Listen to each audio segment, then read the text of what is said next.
Kevin Stefanski's system has always leaned conservative, but when that philosophy clashed with Shedeur Sanders' natural aggression and creativity, the result was more than tension.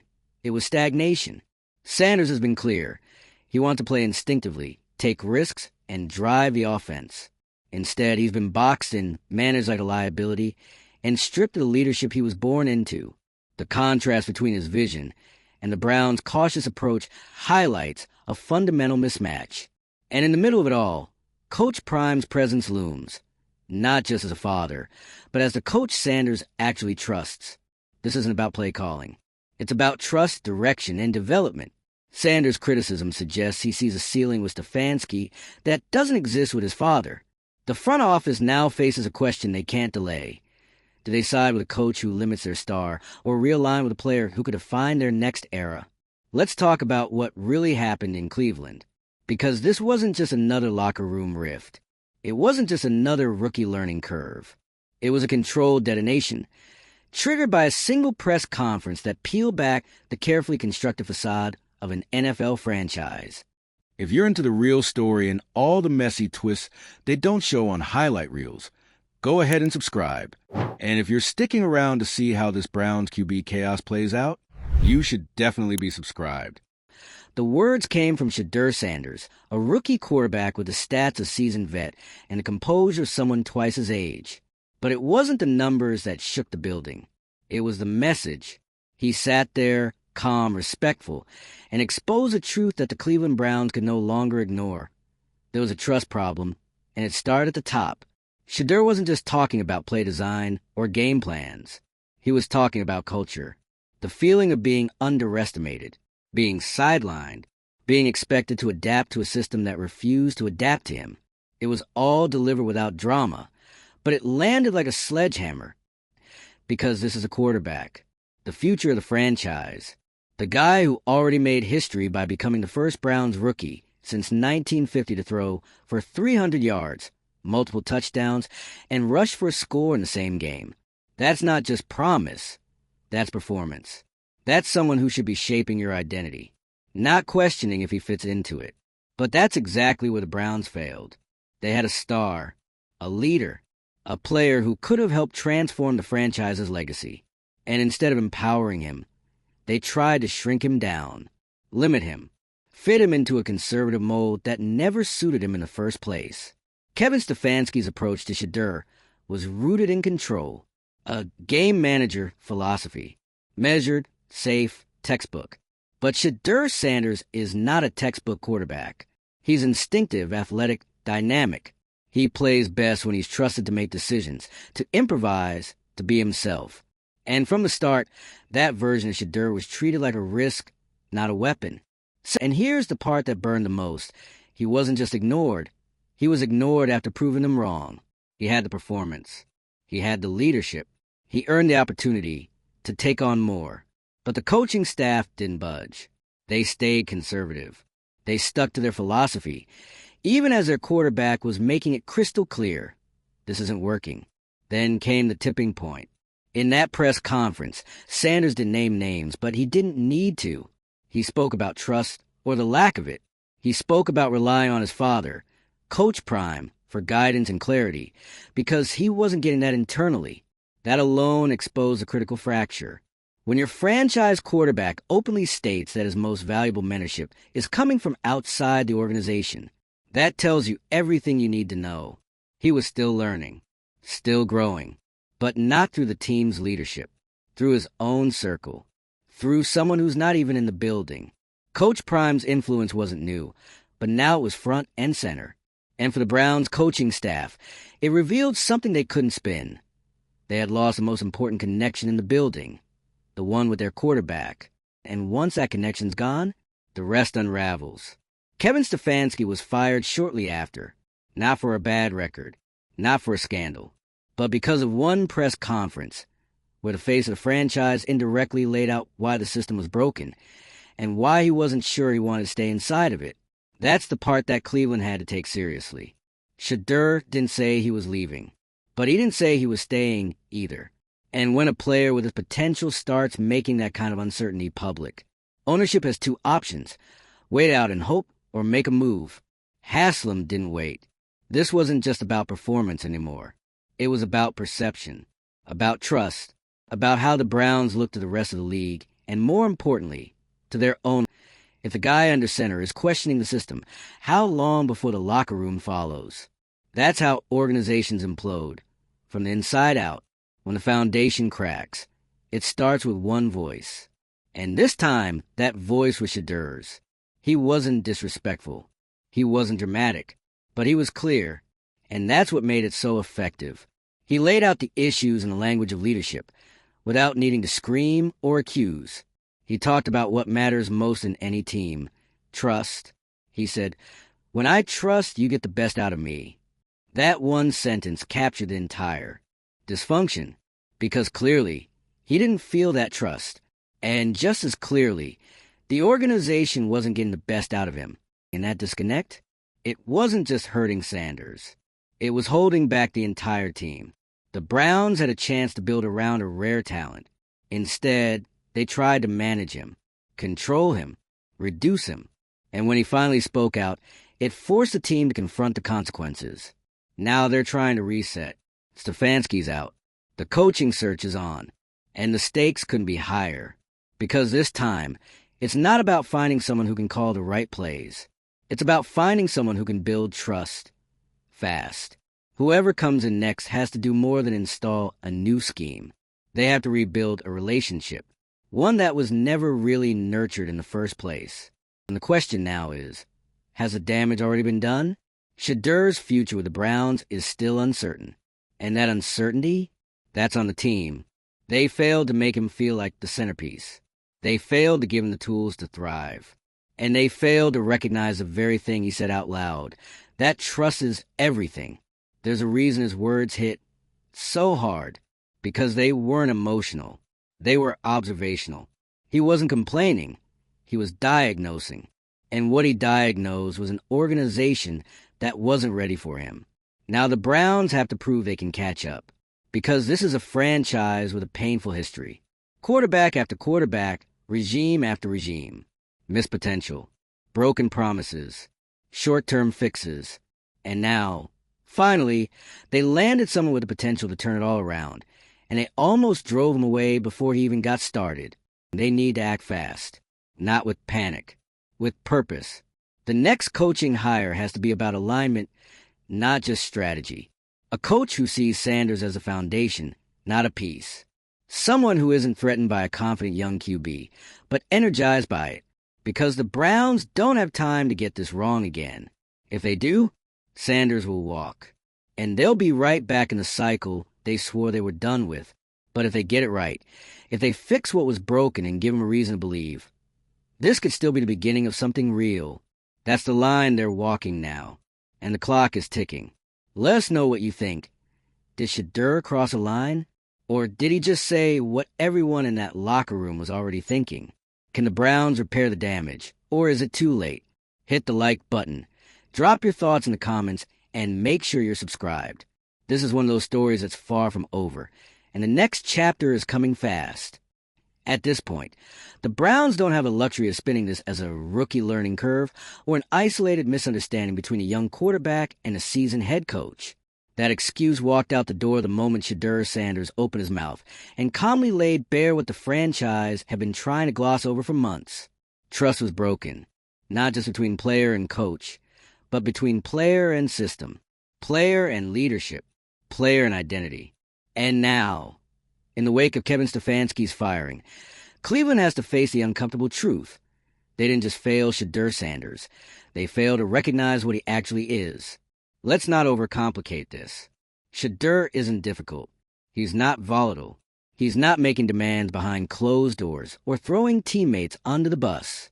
In fact, if you look closely at the press conference that sparked this entire meltdown, what's most striking is how measured he was. He didn't take shots. He made observations. He didn't dramatize the situation. He outlined it with calm, with clarity, and with a level of maturity that made the dysfunction around him look even worse. And that's what made it so impossible for Browns to ignore. When a player speaks that directly, that professionally, and the takeaway is still, he doesn't feel supported, you're out of excuses. This wasn't a quarterback problem. This was an environment problem, a leadership problem, an inability to adapt to the kind of talent that doesn't wait around to be given permission. And in case it's not obvious, Shedeur had receipts. You don't casually drop the fact that you're the first Browns rookie since 1950 to put up 300-plus passing yards, multiple touchdowns, and a rushing score, and then act like trust is just a nice-to-have. That performance alone should have earned him the keys to the offense. Instead, what did he get?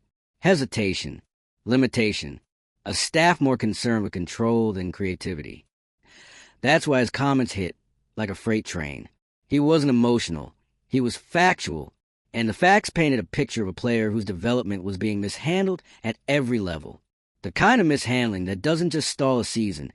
It can derail an entire career if it goes unchecked. And Shedeur knows that, which is why he turned to someone who hasn't failed him. His father, Deion Sanders. Now, this is where things get even messier for the Browns.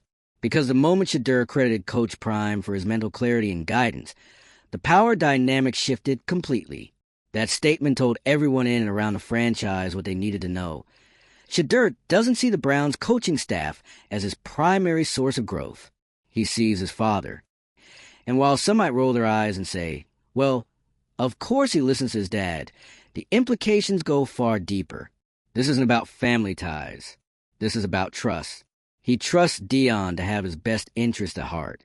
He trusts Deion to guide him through the chaos. And most importantly, he trusts Deion's football mind more than he does the one employed to coach him every week. That's devastating. And it's why Stefanski didn't survive. When your quarterback starts looking outside the building for direction, that's not just uncomfortable, that's untenable. It tells you that somewhere along the way, the coaching staff lost the locker room's most important voice. Now, let's be honest, Coach Prime didn't ask for this drama. He didn't pick this fight. But the fact that his son is leaning on him this heavily is a flashing neon sign for ownership, because it means that the Browns failed to establish that same level of trust and vision internally. They lost the mentorship battle without even knowing they were in one. So what happens now? Well, first, Cleveland has to stop pretending that this is just about excess and OS. This isn't a scheme issue. This is a culture issue. Stefanski was fired because he couldn't lead the locker room in a way that made players, especially his quarterback, feel valued, respected, and empowered. Shedeur didn't ask for control. He asked to be trusted to play his game. The game that already broke records. The game that made headlines.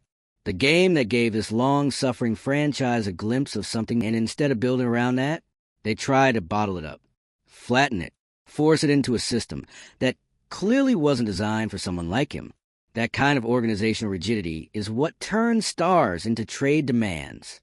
And Shedeur is not there yet, but the fact that he made no commitment to staying long-term, that wasn't accidental. That was a warning. It was him saying, this isn't unconditional. You need to earn me. And that flips everything. Because for the first time in a long time, the Browns aren't trying to find a quarterback. They're trying not to lose one. That's a very different kind of pressure. And don't think for a second that other franchises haven't noticed. You don't have a quarterback this young, this poised, this productive, hinting at instability in his current situation without other teams watching closely. If Cleveland mishandles this again, there will be no shortage of organizations ready to build a real system around Shedeur. One that lets him be the player he already is, not the one coaches wish he were. Which brings us to the most important question. Can the Browns fix this? Can they rebuild the trust they so clearly squandered? Can they find a coaching staff that doesn't just tolerate Shedeur's instincts but celebrates them? Can they bring in leaders who see Shedeur not as a risk to manage, but as a weapon to unleash? That's what this entire mess boils down to. Not stats, not play calling, trust. And if they can't figure that out, if they can't learn from this, then the Browns are going to repeat the exact cycle they've been stuck in for decades. Draft a star, mishandle him, blame him, and start over. But this one will hurt more, because this time, they actually had it right in front of them. A quarterback with poise, pedigree, production, and leadership, sitting in their building, ready to elevate the entire franchise. And they almost blew it by trying to force him to play like someone else. They don't get another Shedeur. and he doesn't have to wait around. So now Cleveland is on the clock. Again, they need a new coach, a new system, a new vision, and most importantly, they need to walk into that locker room and prove to their quarterback that this is a place where he can thrive, not in spite of franchise, but because of it. That starts with listening. It starts with adapting. And it starts with recognizing that when your quarterback says trust is the issue, you don't respond with silence. You respond with action. So here's where things stand. The Browns are standing in the rubble of yet another failed relationship with yet another quarterback. Only this time, it wasn't the quarterback who failed them. It was a franchise. And that distinction matters. Because for years, Cleveland has cycled through QBs like they were test drives. Draft one, hype him up, burr him out, blame him, reset. But Shedeur Sanders didn't fit that mold. He wasn't some raw prospect trying to find his footing. He came in with credentials, command, and composure. He made history. He delivered. And then, when it came time for franchise to show that same belief in him, they blinked. That's the wound Shedeur opened up in that press conference. And it hasn't stopped bleeding. Think about the message it sends to the rest of the team. When a rookie who's already proven himself doesn't feel trusted, how does everyone else feel? What about the veterans in that locker room who've seen talent wasted before? The young players still trying to carve out a role? If your quarterback is hesitant to commit to the organization, why should they? That's why this moment is bigger than Shedeur and Stefanski. This is about the Browns' identity. Or more accurately, the lack of one. Shedeur's comments expose a deeper dysfunction, an absence of alignment between leadership and talent. The kind of mismatch that doesn't just cost games, it costs futures. Let's break it down for what it is. The Browns had the opportunity to be different, to finally break the cycle, to take a generational talent and build around him, not restrict him, to evolve instead of clinging to outdated systems. But instead of empowering their quarterback, they boxed him in. That's why the word marginalized hit so hard when Shedeur used it. That's not a casual word. It's a word that implies being pushed to the side, ignored, downplayed. That's not frustration. That's alienation. From your own team, from your own coaches, from the people who are supposed to have your back. And let's not pretend this wasn't building for a while. The early benching, the cautious play calling, the refusal to let Shedeur take the offense into his own hands, even after proving he could handle it. These weren't isolated incidents. They were signals. Signals that the coaching staff didn't believe he was ready.